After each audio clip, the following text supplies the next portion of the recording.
السلام عليكم ورحمة الله وبركاته. الحمد لله وكفى وسلام على عباده الذين اصطفى.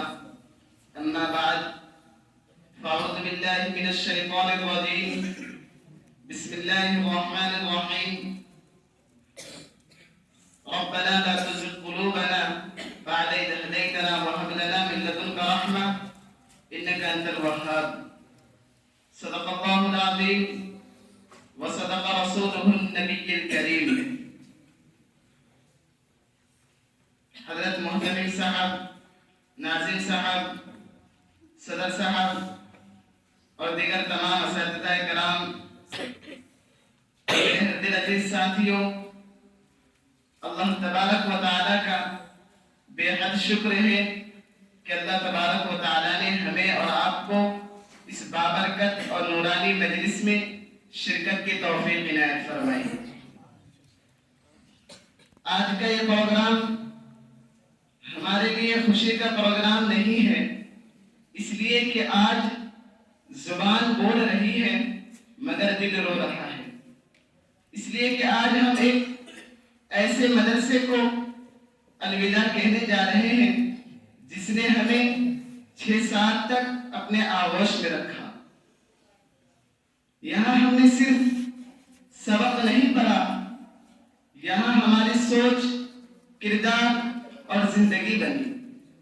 یہی ہمیں قرآن سے محبت اور ادب کے ساتھ علم حاصل کرنا سکھایا گیا.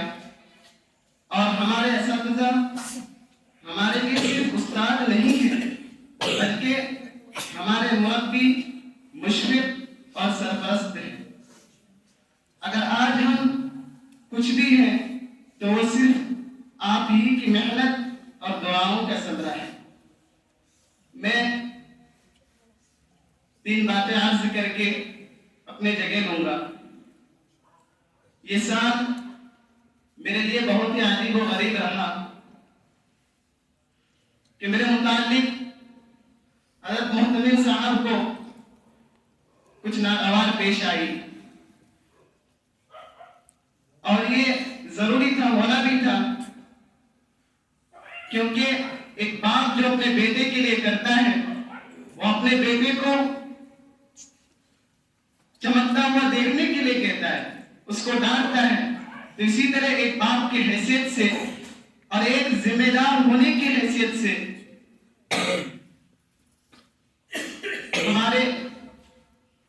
ہم کو ڈانٹ دپٹ کیا. اور قاری صاحب،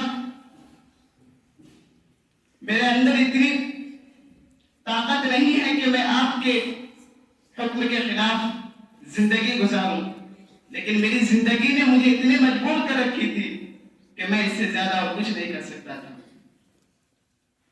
اور حضرت ناظم صاحب جن کو میری وجہ سے بہت سننی پڑی، میں ناظم صاحب سے بھی درخواست کرتا ہوں کہ آپ مجھے معاف کریں. آپ نے مجھے ہر وقت محبت کرتا رہا مجھ سے.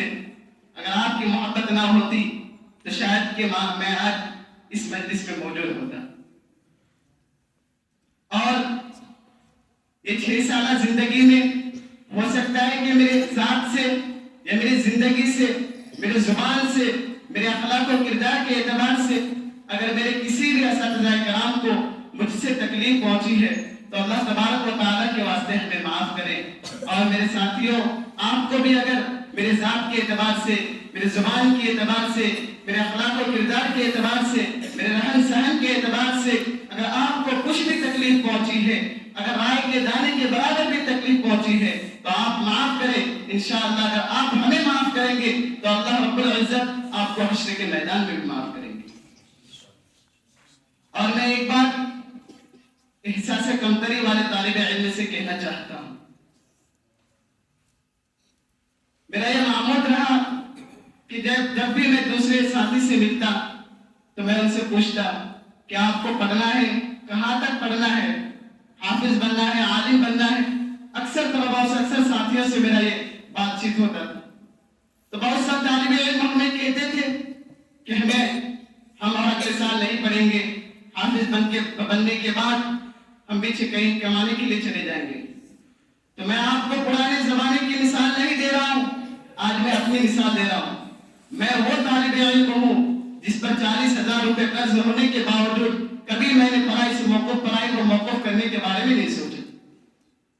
میں وہ طالب علم ہوں جو 2 سال سے اپنے والدین سے 1 بھی روپیہ خرچے کے لیے نہیں لیتا ہوں، لیکن میں نے اپنی زندگی کو کیسے گزارا وہ میرا اللہ اور میں جانتا ہوں. میں بلال مسجد کے اندر نماز پڑھایا کرتا تھا، مہینے کے اندر مجھے کچھ مل جاتا تھا، میں اس سے اپنا خرچہ نکالا کرتا تھا، لیکن پھر مجھے منع کر دیا گیا، میں نے اس کو بھی چھوڑ دیا. آج یہ 6 مہینہ میرا ایسا گزرا کہ میرے پاس کبھی 1 روپے بھی نہیں ہوا کرتے تھے. جب بھی میں گھر جاتا تھا، کبھی میں ناظم صاحب سے، کبھی مفتی امیر حمزہ صاحب سے، کبھی قاضی صاحب سے ادھار لے کر کے میں گھر جاتا تھا. اور جس دن گھر سے واپس ہوتی تھی مدرسہ تو میرے والد محترم سے میں یہی کہتا کہ مجھے صرف کرائے کے روپیہ دے دیا جائے تاکہ میں مدرسہ تک پہنچ جاؤں.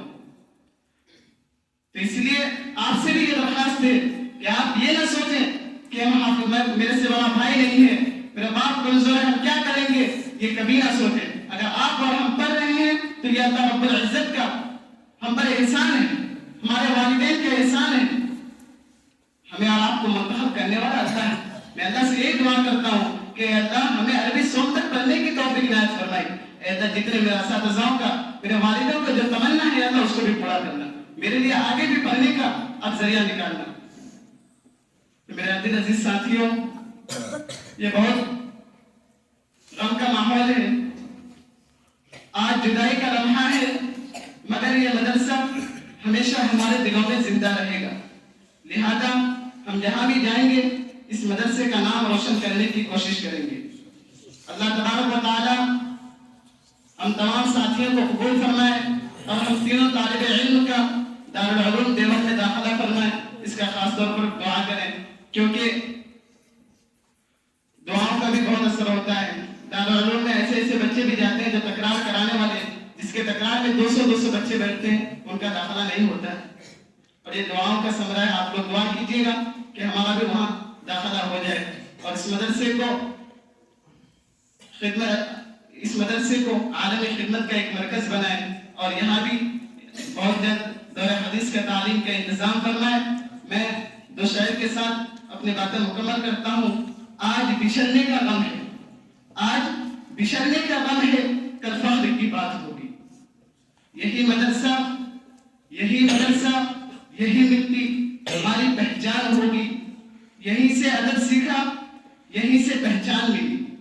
یہیں سے ادب سیکھا، یہیں سے پہچان ملی. مدرسے کی مٹی سے ہمیں یہ شان ملی. استاد کے لہجے میں جو اخلاص ملا، استاد کے لہجے میں جو اخلاص ملا، وہی زندگی کا سب سے بڑا سبق ملا. وآخر دعوانا الحمدللہ.